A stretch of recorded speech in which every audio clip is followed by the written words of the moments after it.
Hey Nut House, I just wanted to send you a quick tip Thursday, not Tuesday, it's Thursday, a tip about overconsumption. A lot of times we will find ourselves eating a little bit more than what is in the guide because it is healthy food. But in fact, overconsumption is overconsumption. If you're eating too much of the fast food, if you're eating too much of the junk food, if you're eating too much of the fat, is just the same ultimately in regards to meeting your goal as overconsumption is of the good stuff, right? So I just wanted to share really quickly some of my most favorite condiments, snacks, proteins, healthy fats. But if we abuse these, and although they are approved, if we overconsume them, unfortunately, we are not doing program correctly and we will not be getting the results that we have discussed with our coaches. So healthy fat, olives, you can have 5 to 10. If you're having 15, unfortunately, that is not program. And your body will have to spend the extra time burning through that additional fat before it can start going into its deficit and burning your stored up fat. The whole point of the science here is that we keep our blood sugar steady, insulin does not kick in, our body goes into a mild fat burn, and when it's in that mild fat burn state, it quickly burns through our fuelings that we're gonna feed it every 2.5 to 3 hours. All the macros, all the nutrition, everything is done by the company so that we don't have to think about it, so that the program is simple. But when we add in the extra foods, our body has to burn through that, and therefore it is taking away the time that we need in order to burn the stored up fat and get the results that we have been promised. So, olives, 5 to 10. Nut pods, a great creamer. It will count as one condiment. You get 3 tablespoons. If you're having more than that, you're gonna have to count it as more condiments, which means that you're left with no condiments or very minimal condiments for your lean and green. Nuts, this is my biggest weakness. These are mixed nuts. They are no salt added.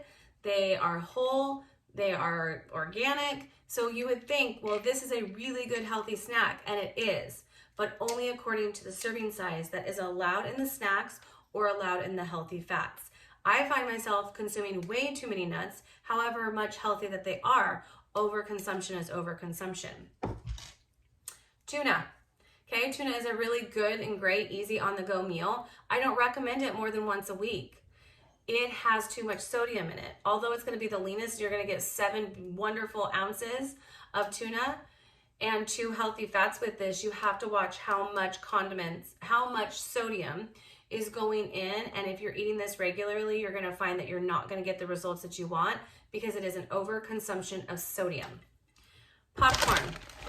Although this popcorn is supposed to be healthy, it is not approved. Okay, so you've got to watch the various popcorns that come into program because according to the book, there is no popcorn on program. Now, you can buy portioned sizes of snacks of popcorn in the back office, but we do not actually know, unless we have consulted nutrition support, how much popcorn based from the guide that we can have outside of what is supplied in those snacks. So this popcorn, Himalayan sea salt, coconut oil, those additions make this popcorn not approved. Skinny Pop, Smart Pop, all those different popcorns that are on the market that don't have anything added, we have to make sure we're following the guide. And if it's not in the guide, and we're eating it, we are doing modified program. And modified program equals modified result. Chomsky Sticks. These ones I absolutely love. Unfortunately, they're too high in fat. So if I were to eat 5 of these Chomsky Sticks and say, oh, well, it's my lean, I have 5 ounces of beef, it would not actually be approved. Why? Because it would have 30 grams of fat, and 30 grams of fat is not approved within the leaner category. That is too high in fat. So whereas we sometimes think in a keto mindset that we can have high fats, this program is not keto. Although we get into a mild fat burn, we are not feeding our bodies large amounts of fat that it has to then burn through because we don't fast. We eat every 2.5 to 3 hours. So we have to eat those small, nutrient-dense meals that the company provides because all of the macros are done for us.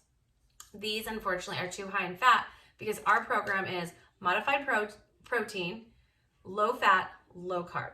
So these, unfortunately, are not on program in the form of our protein. If you're trying to get piece out the lean or split up the lean, you could possibly have one, and then you would need to eat from the leanest category or the leaner category and subtract this protein. But sometimes when we start to modify program way too much, it becomes too convoluted and we don't get the results that we have been looking forward to. We don't get the results that are on average because unfortunately we are doing too much modification of program and possibly too much overconsumption. So I wanted to come on really quick as a tip, as a PSA, stick to the guide. Modified program equals modified results. If you want to hit those goals, if you've got goals in mind and you're pushing forward for specific goals, we have to follow the program in which the program was intended by Dr. Anderson. Reach out to your coach, connect arms, talk every day, do what you have to do to be able to get those results, to do the program correctly, to meet those goals, and to get yourself into maintenance. So I hope you're having a wonderful Thursday. And if you have any questions, post them below and I'll talk to you soon.